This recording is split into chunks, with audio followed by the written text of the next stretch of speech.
and welcome back to the Business Game. I'm Raj Arya.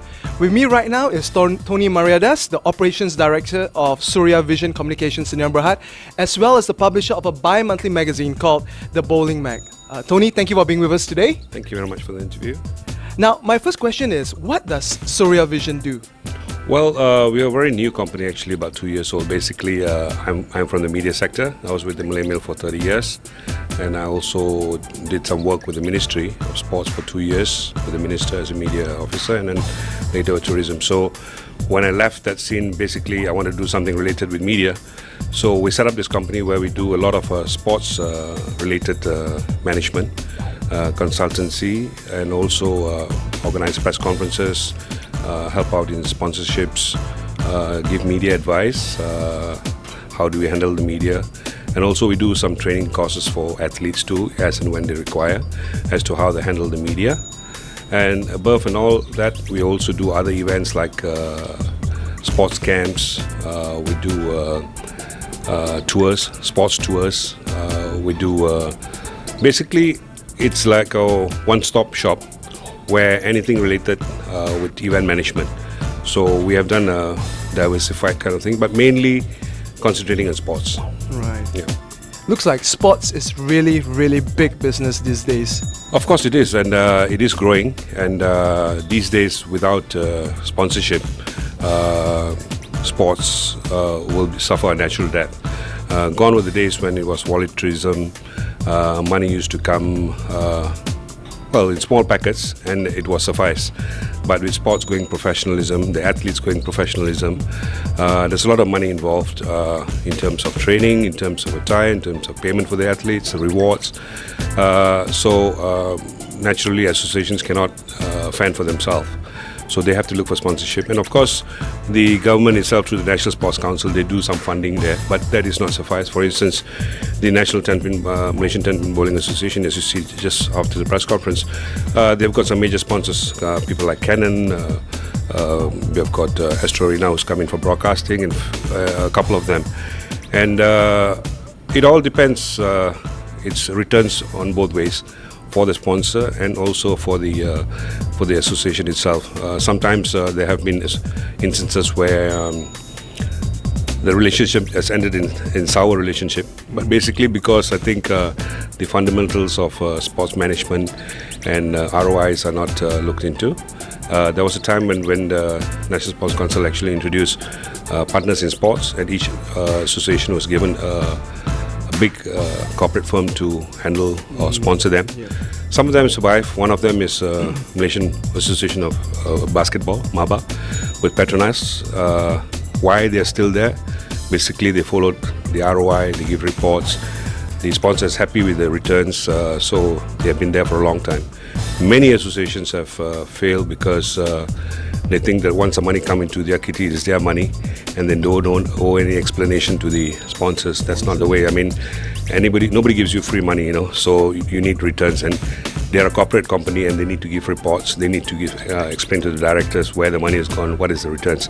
So when you don't get that kind of professionalism, then you have problems with getting sponsors. But it is an education process. More and more associations have realized that they have to be professional. They have to, if you want money, you have to give the returns. And it's growing. And then we have also international companies coming to take over the sponsorship part. So these are big companies, and it's big money, and they lay down the terms and conditions. You've signed contracts.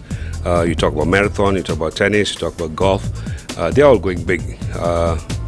And with a lot of international events coming here too, for instance the Monsoon Cup, all this is revolving around money and sponsorship. Right. Now, for example, you mentioned that a lot of foreign companies are looking at this, obviously big money, big business here. What about Surya Vision? Given that you're a local company, are you able to tap on this vast opportunity? Well, it depends. For me, I'm not really looking at the big ventures here. I'm just like, I love sports. I'm passionate about it. So I just want to give back to the sports what it has given me, and it is my life. But there are bigger companies who treat it as a big business, and they have huge staff, and of course, and there are a few companies in Malaysia who are already big, and we even have a local company who gets live broadcasting for World Cup. So that is really huge. That's huge. So there are people. I mean, I am, to be very honest, I'm not business oriented. I'm a journalist, but so I just keep on going to keep myself, associated with the sports, and to be close with a lot of friends who I've made over the last 30-35 years. Right. Yeah. Now, with regard to Surya Vision, which sports are you closest with currently? Well, at the time being, I do a lot of 10-pin bowling because I'm the media and communications director for them, and I also produce the bowling magazine, so which is close to my heart. Along the way, of course, during my journalistic career, soccer was big. I did a lot of soccer. I've done athletics. Basically, when you're a sports reporter, you cover all sports.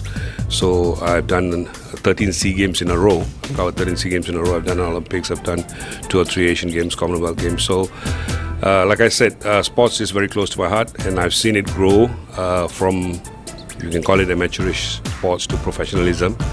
But in Malaysia, sadly to say, we still have a long way to go, mainly because the associations still are lagging behind. They're still professionalism, management. Right. You see, for a sports for a sports association, you need a marketing director, you need a media guy, you need an accountant. Many of the associations still say that, oh, we are volunteers. You can't do that. You have to move forward, and you have to hire these guys, professionals, to put you on the right path. And even if you have football associations who are still known as amateur football associations, but they play in a professional league, so I don't understand that. Some of them are changing, but a name change is not enough. You need to change the whole structure.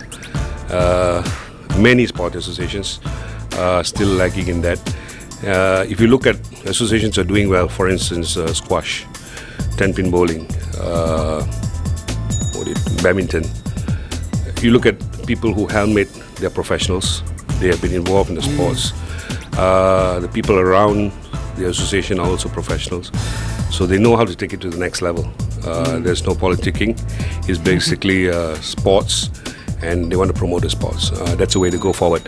But many other associations are still struggling because, they are still a long way off to become professionals. Now, from a sports marketing perspective, obviously, football, the advantage is it has mass appeal. With regards to bowling, obviously, it's a bit more difficult. How do you address this deficiency here or challenge here?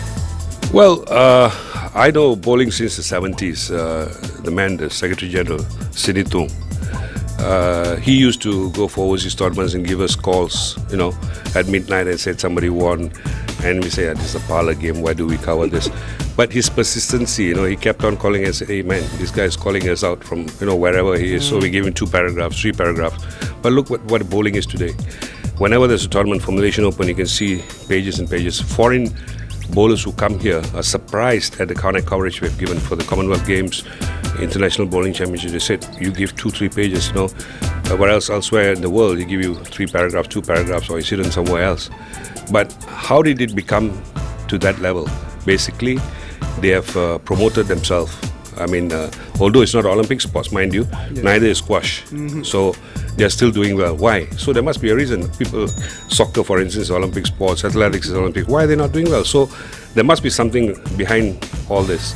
So, but if you go deeper and you look at the sponsors, there's your answer. Why they would rather come to bowling, or whether they want to go to squash. For instance, CIMB is with squash. Why does such a big corporate company? What is it? Okay, they have champions. It's all about champions. Right. Whether you are an Olympic champion or a world champion, they want champions. They want publicity. They want to be associated with good athletes. They want to be associated with professionals. Dato' Nicole is a professional by all accounts, and she has gone overseas, she has trained, she has made sacrifices, and that's another thing about sports, sacrifices, and that's the only way we can go forward. Now, the one final question with regards to sponsorship. Obviously, that's which keeps the sports going. Now, obviously, there's been cases where things don't work out, as you mentioned earlier. What are the major reasons behind that? Basically, like I said earlier, it's accountability. When somebody gives you money, you need to account for it. You have to be transparent. Your accounts must be open. You need to put the money where it brings returns. You don't spend lavishly. The athletes are rewarded. You organize tournaments professionally. These recognitions will definitely please the sponsors, and at the end of the day you need to give them a report where every single cent went. Many associations don't, and that is how they lose the sponsors. That is how sponsors don't want to touch them. You need to have a good relationship. I mean, it's a partnership, it's a marriage, you know. So in every marriage there's rocky parts, so it also happens, but you need to iron it out if you want to go forward. And until and when that can happen, and many associations have proven that they can do it, so I don't see any reason why many other sports who are still struggling cannot move forward to that direction. Tony, thank you very much for your time today. It's been a pleasure talking to you. My pleasure too. Fantastic. Now, please don't go away, because in our final segment, we're going to meet someone who's a big supporter and driver behind Team Malaysia. Stay tuned.